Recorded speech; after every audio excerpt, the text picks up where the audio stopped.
What is it like to own your dream car? Well, literally a dream come true. But what if your dream car is the McLaren P1? It is a dream car for many people. It has to be amazing, right? Today we have the awesome opportunity to spend some time with my friend Jordan, also known as Lowballer GTR on Instagram, and his McLaren P1. We're gonna take a look at the car and take it for a spin and talk about what it's like to own a McLaren P1. All right, we're on the road now in a P1, which is a very, very nice thing to be able to say, right? Hey, I'm not mad at it. Why the P1?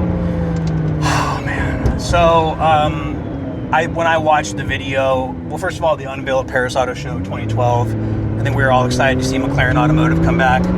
And then, you know, they throw their hat in the ring like total last minute, essentially competing against two of the longest standing automotive manufacturers.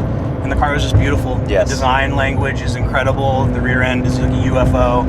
And then watching, you know, these automotive journalists slide it around a track was just too freaking cool, dude. So it's been your dream car since it came out, as dude, many of us. Yeah, this 100%. is my favorite one out of the hypercar Holy Trinity. And it's crazy to think this is over 10 years old. It's kind of nuts, right? Yeah, the 10-year service was due, and I was like, what? No, you're mistaken. This is wrong. This is wrong. Yeah, this is a decade-plus car that still looks brand new. And of course, the performance is blistering. So there was no hesitation when you got to the point you could buy a car like this. It was a P1. You didn't think about 918 LaFerrari. Was there? No, so I'll tell you, the 918 is a really awesome car. First of all, I respect every car in the Trinity.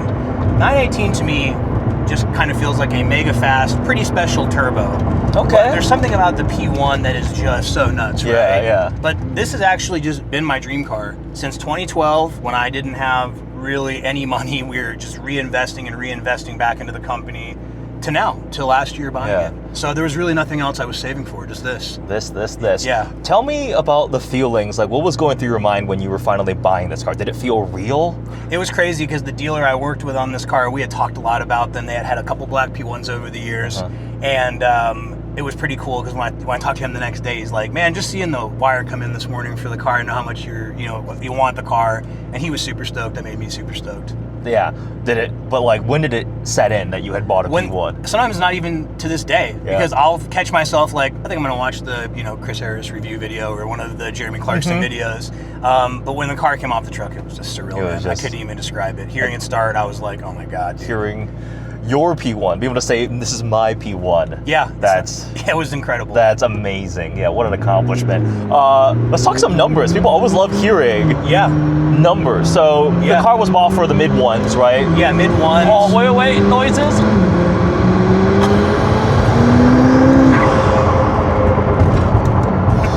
That's one of the things I love about the P1. So I've also been very, very fortunate to spend a whole day driving one of these things. And it's the non-stop boost noises, the roof scoop noises. It's never boring. Ever, yeah. So bought for around the mid-ones. You've had it for a year. What can you tell, like, what are ownership costs kind of like with a car like this? So man, I've been pleasantly surprised. We just did a 10-year service on the car. And I think the total cost was right around $9,000, and that was an immense amount of work. It was every fluid changed in the car, full visual inspection, clamshell got removed. Oh, wow. They do lug nuts at 10 years, so I opted for MSO titanium lugs. Okay. And the only other thing I did at the time when the clam was off at 10 years old, outside of that service, I did the coil packs and plugs, which was another $5,000. Okay. So about 15 grand all in for a 10-year-old P1. Yeah. Yep. And I know 15 grand is a lot of money, right? It's a ton of money. For a P1, that's not bad. I feel like for the category of the car, really just the price point in general, because I feel like you have manufacturers like Bugatti charging $25,000 for an oil change. And I got the bill, and I don't want to say it's bad, so they don't give me a bigger one next time. But I was okay, this was way better hurts than a lot I thought. less. Yeah. What about like your regular yearly service? What's that supposed to be like? Really, oil change annually is what it calls for. So oil change on this car is about $700. So. Yeah. What? Yeah, so right around what the Aventador cost me to get the oil changed. It's not crazy. That's not crazy at all. Yeah, I think people don't think that. The parts are expensive for the car. Parts are expensive across the whole Trinity, Yeah. When you're such low volume, at least my phone just fell out of my pocket. The only upside for parts is there are still some shared components with other McLaren models, right? Yeah, so funny fact about the coil packs, if you Google that part number, 650? It's a Bosch pack. Oh, so okay. you're using Bosch, right? But it's for a 1.8 liter Nissan engine. And they're $32 a piece if you don't buy them from McLaren. So I didn't want to do that because I wanted it to be the McLaren part. But yeah, there's a lot of cross part numbers with this car that are considerably cheaper if you want to go that route. I think that's making Freddie Tavares' rebuild a little bit more feasible too. Yeah, this is the same part as this, right? And a lot of people were like, you need to hit Tavares up. He's got like this catalog of like cross part numbers. But I think for resale, it's yeah, I think that makes sense. Yeah. Absolutely. Speaking of big part costs, there are some things. The battery. So are you still on the first battery? I'm on a first gen battery. A lot of high mileage. My car only has 5,900 miles, but when you use these cars, you really don't have to worry about battery health. Okay. So these low mileage cars that are dead, that's kind of across all the Trinity, sadly. But I don't have to worry about it. I do want to get a Gen 2 when this one takes a crap, though. So the Gen 2 is the Speedtail battery, Modified and it's Speedtail. Smaller, right? So but you get a little bit more power, higher discharge. A little bit more power, smaller, and lowers because the battery is behind us in the monocoque. It lowers the center of gravity of the car. Okay. So actually, the notes were that their test car lapped Silverstone faster than a Gen 1 car, just because of that weight and handling. A decade later, they're improving it by fixing a kind of critical fault, but I'm not going to complain about that. Definitely what not. about like accumulators, anything else? Like what are the other pain points with a P1? Yeah, so accumulators are definitely going to be a pain point with really any British car. Yeah, okay. But the accumulators are what allowing us to ride, not having our fillings coming out of our teeth. I don't need to call a chiropractor. Yeah, exactly. But I did do all 8 accumulators in this car when I bought it. 3 of them were bad. It's such an extensive job. They could have pressurized. Once the good ones pressurized, they could have killed the older ones. Okay. So I just feel like it was like rip the Band-Aid off and do them all at once. Yep. How much is that? Oh, that was wild, bro. That was just under 100. You can ride in quiet now. Yeah. I mean, it was just under 100 for him. I think your 15 grand 10-year service was offset by that. Yeah. But you do it once and hopefully it's good for... You're talking about well-maintained 7 to 10 years. Yeah. Okay. Man, I mean, the costs are obviously going to be high, but it's interesting that some are reasonable, that you're like, or almost surprised. Oil change, right? Like, that's not bad. Yep. But then you listen to some other parts, you're like, oh, that's how much this part costs. Yes, it's like even the MSO titanium lugs, though, I want to say they were $1,300. That's really not that bad for a solid hunk of titanium. Yeah. So I just think it's like very pick and choose on, what parts are made expensive. Yeah. Those are replacement parts. And sadly, some of this stuff is really high right now, the price of those, because tariffs are different than they were. Makes it even worse, Yep. yeah. Same with the battery. Oh, okay. Ooh, battery's supposed to be what, a quarter? No? Dude, the battery, when they first launched it pre-tariff, was 150 installed. Okay. And now it's going to be closer to 250. Ouch. Yeah. Ouch. But at the end of the day, these are going up still. They are, and I expect them to skyrocket. I'm actually kind of shocked they haven't gone up as much as I thought they would, because this is the most rare.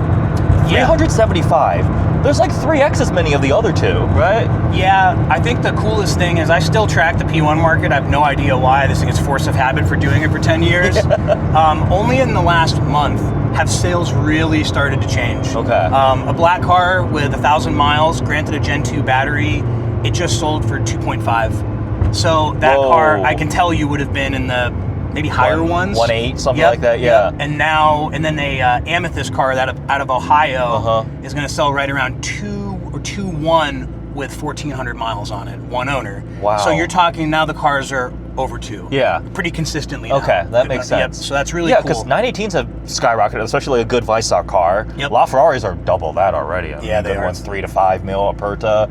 But this is the most rare and the best, by my humble opinion. I feel the same, man. I feel the same. It's truly a special car. It feels very special. It just... Here's the other question. Whenever you get a car like this, do you still find enjoyment in the other cars in your garage? Oh, obviously, you track them.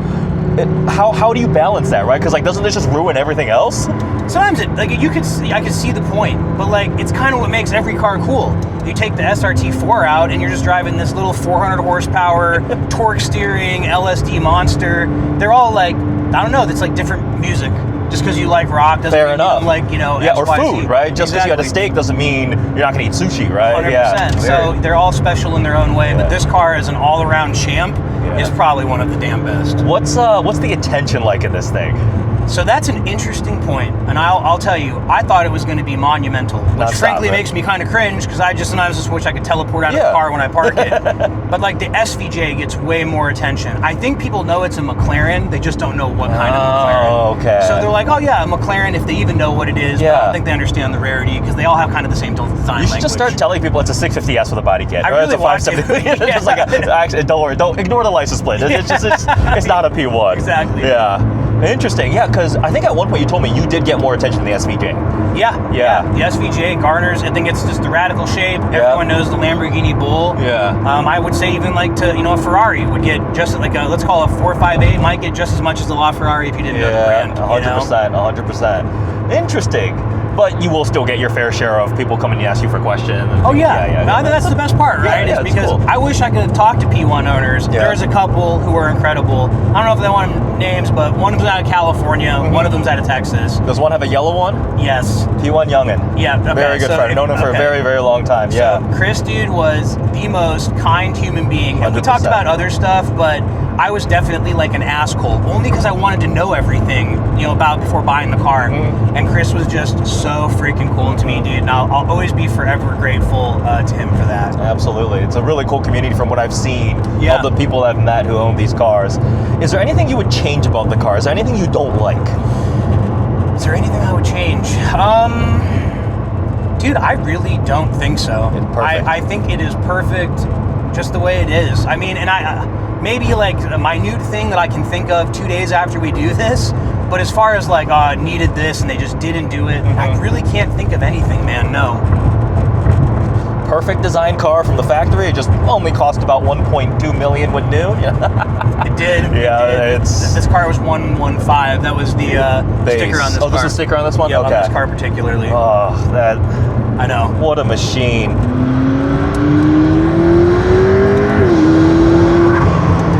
Dude, the noises.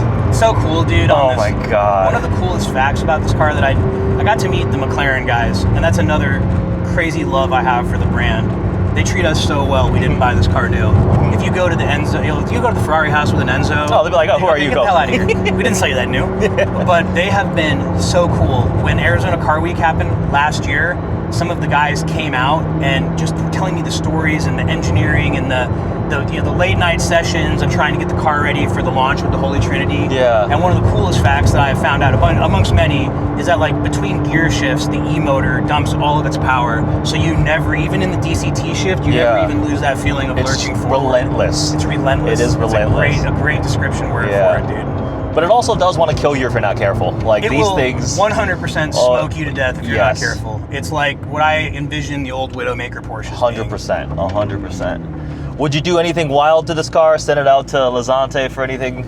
I think the dream would be maybe one day to send it back to MSO. Okay. And I love black. No secret there. I love black, but I would absolutely love to do a custom black and then name it and lock it. So it would just be this one-of-one car. I'd pretty much leave the interior like this. Yeah. Maybe have some of the guys from MSO sign it because they're just true craftsmen over there. But it would be cool to do a one-of-one black color. That would be pretty cool. Yep. Absolutely. Well, there we go. What is it like to own a McLaren P1? Dream come true, right? Hey, dude, it really has been, man. Actually, the last thing, what piece of advice would you give just the general audience if they want to get their dream car? Like, what do you think drove you to be able to be like successful? Like what you've accomplished to be able to buy a car like this? So I would say, man, that a lot of people think about just what can I get into that's going to make me the most money. There's nothing wrong with having a super high paying W-2 job, although very, very rare. I would do something that you love. If you do something that you love, money follows. You don't have to, you don't worry about the money when you're building the business because you're like, I just love doing this. I'm so grateful. I can't go back to a 9-to-5. And then really you start to say, okay, I'm scaling this. It's going well. Reinvest. And then, you know, you do something you're passionate about. Don't worry about money. It'll all work out. It all follows. Yep. And then the last one was, I think the advice you gave in the SVJ video is don't be a dick. Never, dude. Always be good to people, dude. Be good to people and good things will happen. I always trip out. Some of my friends, dude, who I mean, not friends, people I've known in the past, that start to become successful. and they change. And I just think to myself, like, what a tragedy, bro, to be changed by that. Yeah. So no, always be good to people, man. It's just the most important thing. It'll get you far in business too when you're a good person. Words of wisdom from Jordan, aka Lowballer GTR. Thanks again for the opportunity. Yeah, man. Hope you guys enjoyed this video. Thanks for watching.